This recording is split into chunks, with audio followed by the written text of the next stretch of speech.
Good morning, guys. Bill McMillan here with NDWX.com, and we've really been outlining the middle part of November for quite some time as the initial start to what will be ultimately looked back on, we think, as a dramatic pattern shift between a pattern that has been unseasonably warm for several months, really, to one that is much colder and increasingly stormy as we move forward into the upcoming winter.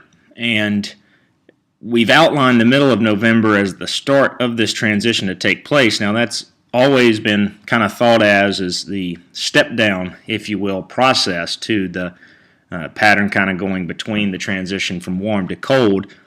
And we've outlined Thanksgiving to Christmas as really a time to watch when it comes to some potentially pretty active and interesting times from a wintry perspective.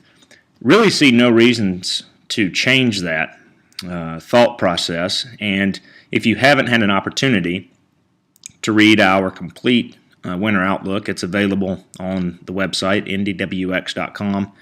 Feel free to check that out as well if you haven't already. So we'll start this morning with taking a look at the upper air pattern off the European ensemble. This is a look at the 500 millibar pattern.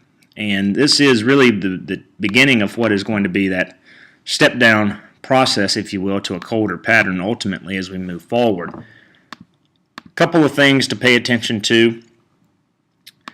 First cold shock coming in this weekend is really going to target the northeastern region, but we're going to be close enough to experience the first hard freeze, we think, of the season, with back-to-back nights this upcoming weekend featuring lows in the upper 20s to around 30 across central Indiana. Now, as it does target the northeast, it's also going to ignite probably what will be the first true lake effect snow outbreak across the eastern Great Lakes region, so that'll be fun to watch next weekend.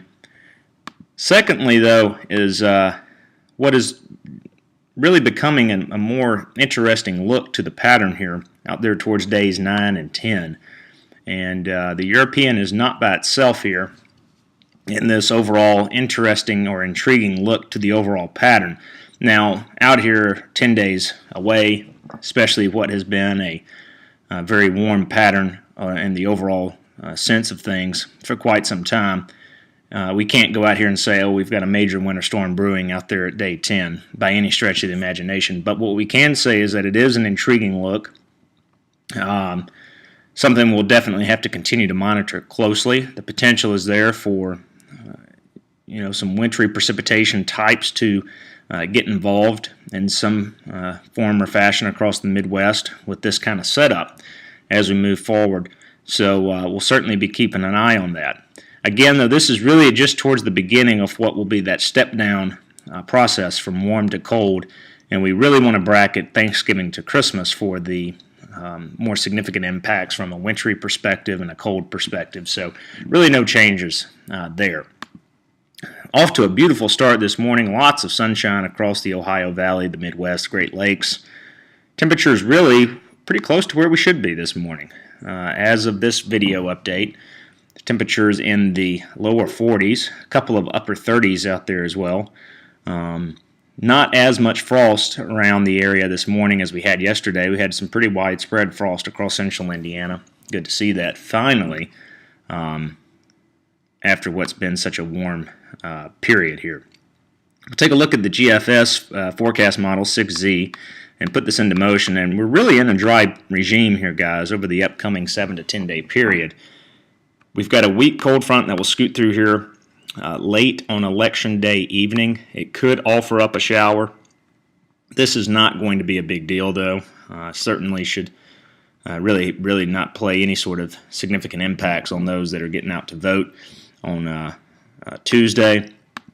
We'll turn cooler behind that boundary, but it's really not until we get into the upcoming weekend where we see our first true jab of cold air come in here. And this is going to be kind of a rude shock to the system with the potential of highs only in the 40s and overnight lows, as mentioned, in the upper 20s to near 30 next weekend.